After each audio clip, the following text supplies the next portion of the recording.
নমস্কার বন্ধুরা, আমি তুহিন। তুহিন রিভিউলজি চ্যানেলে আপনাদের প্রত্যেককে স্বাগত জানাই। এখন কথা বলবো মিস্টার অ্যান্ড মিসেস মাহি নিয়ে।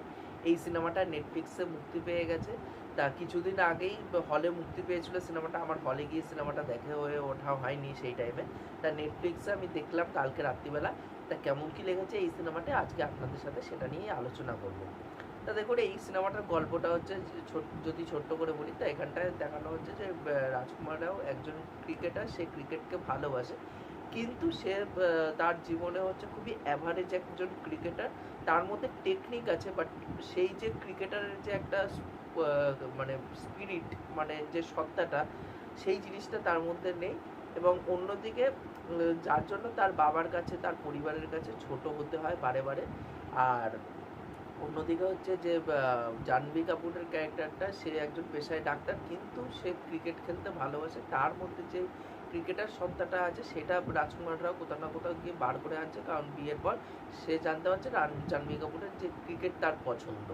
যার জন্য সে তার মধ্যে নিজের স্বপ্ন থেকে বাঁচার চেষ্টা করছে। এটা নিয়েই পুরো এই সিনেমাটা। তা দেখুন, এই সিনেমাটা আমার বলতে গেলে যে যদি ক্রিকেটটাকে আমি সাইডে সরিয়ে রেখে যদি জাজ করি আমি এই সিনেমাটাকে, তাই এই সিনেমাটা আমার কাছে ভালো লেগেছে। খুব এক্সট্রাঅর্ডিনারি সিনেমা লাগেনি, ভালো লেগেছে এই সিনেমাটা। এই সিনেমাটা যদি অ্যাকচুয়ালি মানে স্পোর্টস ড্রামা না, মানে স্পোর্টস রোম্যান্টিক ড্রামা যদি না বলে যদি এটা রোম্যান্টিক ড্রামা হিসাবে বলি, সেটা বেটার হবে, কারণ এর মধ্যে স্পোর্টসের অংশটা খুবই কম বলতে গেলে। তাই এখানটায় যদি পারফরমেন্সের কথা আসি, দেখুন জাহ্নবী কাপুরের পারফরমেন্স এখানে ঠিকঠাক। তার সমসাময়িক যারা নায়িকারা আছে, এই আনান্যা পান্ডে বলুন বা সারা আলি খান বলুন, তাদের থেকে ভালো কাজ করছেন, মানে ভালো ভালো সিনেমা তিনি চুজ করছেন, এবং তাদের থেকে বেটার পারফরমেন্স দিচ্ছে হচ্ছে জাহ্নবী কাপুর। এবার সেই জায়গায় দাঁড়িয়ে তার পারফরমেন্স যদি মানে তার সিনেমা নিয়ে কথা বলি, তার সিনেমাতে কিন্তু তার উলাজ বলে যেই সিনেমাটা আসছে অগস্টের 2 তারিখে, একটা স্পেনাজ একটা থ্রিলার হবে এই সিনেমাটা। এবং তার সাথে সাথে সে মিলির মতন সিনেমা করছে, বা সাউথে যেরকম দেভারার মতন সিনেমার সাথে যুক্ত হয়েছে, বা অন্যদিকে বুচিবাবু সানার যেটা মানে রামচরণের সাথে আসার কথা আছে, ওই সিনেমাতে লিডিং লেডি হিসাবে তাকে চুজ করা হয়েছে। তাই সাউথের কিছু প্রজেক্ট বা বলিউডের ছোটো ছোটো কিছু প্রজেক্টের সাথে সে যুক্ত হচ্ছে, এবং সে নিজেকে ক্রমাগত চ্যালেঞ্জেস ছুড়ে যাচ্ছে যে আমি এর থেকে বেটার পারফরমেন্স করতে পারি কি পারি না। তো সেই জায়গায় দাঁড়িয়ে তার কাজ আমার বেটার লেগেছে বা অন্যান্যদের তুলনায়।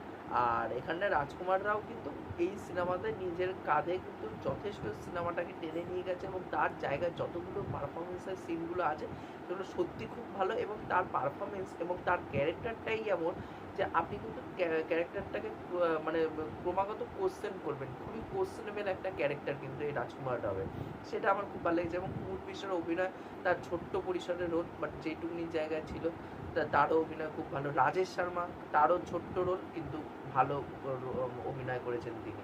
এবং বাদ বাকি যারা সাপোর্টিং কাস্টে আছে প্রত্যেকের অভিনয় কিন্তু খুবই ভালো। আর সাপোর্টিং কাস্টের অভিনয় ভালো লেগেছে। এবার যদি এই সিনেমার অন্য পজিটিভ দিক নিয়ে কথা বলি, তার দেখুন এই সিনেমার গানগুলো কিন্তু খুব সুন্দর। বেশি গান নেই, 2খানা গান আছে, 2খানা গানই খুব সুন্দর লাগে।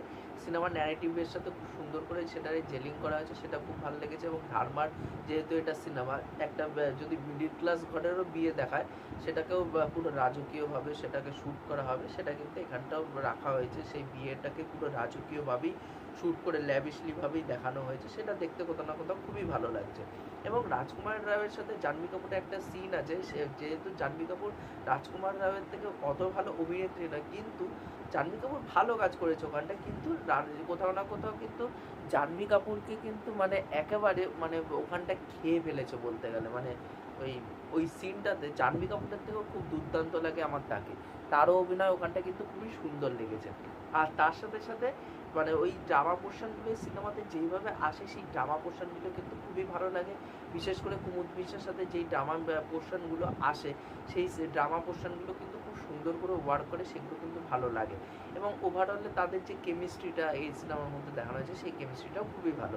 তাই এই ছিল এই সিনেমার পজিটিভ দিক। এবার যদি নেগেটিভ দিক নিয়ে কথা বলতে হয়, দেখুন এই সিনেমার নেগেটিভ যেটা আমার মনে হয়েছে, যে কিছু কিছু দিকপত্র না, মানে এখানটায় মানে হাফ বেকড ভাবে ছেড়ে দেওয়া হয়েছে। যেরকম এখানটায় যে এই যে ও কেন অ্যাভারেজ একটা প্লেয়ার, রাজকুমার রাও, তার মধ্যে সেই যে ক্রিকেটারের যে মেন যে সত্তাটা থাকা দরকার সেই সত্তাটা নেই, একজন অ্যাভারেজ প্লেয়ার হয়েই সারা জীবন রয়ে গেল। সেই দিকটা কোথাও না কোথাও কি ডিরেক্টর এখানে এক্সপ্লোরই করেনি। আর এখানটা প্রচুর চিট শটের ইউজ করা হয়েছে, কারণ এখানে জাহ্নবী কাপুর বিভিন্ন ইন্টারভিউসে গিয়ে বলেছে যে মানে এই ক্রিকেট খেলতে গিয়ে তার শোল্ডার ডিসলোকেটেড হয়েছে অনেকবার, যার জন্য হয়তো এখানে কিছু চিট শট, কিছু মাস্টার শট এগুলো ইউজ করা হয়েছে সিনেমার মধ্যে, সেগুলো দেখলে আপনি বুঝতে পারবেন।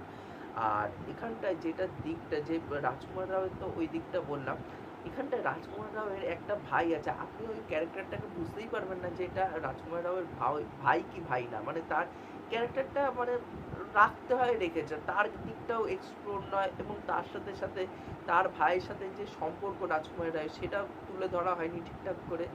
আর তার থেকেও বড় কথা, তার ভাই মানে সে তার থেকে ছোট, সে স্ট্যাবলিশ হয়ে গেল, সে নাম করে ফেললো, কিন্তু রাজকুমাররাও স্ট্যাবলিশই হতে পারলো না, বাবার দোকানে গিয়ে বসতে হয়।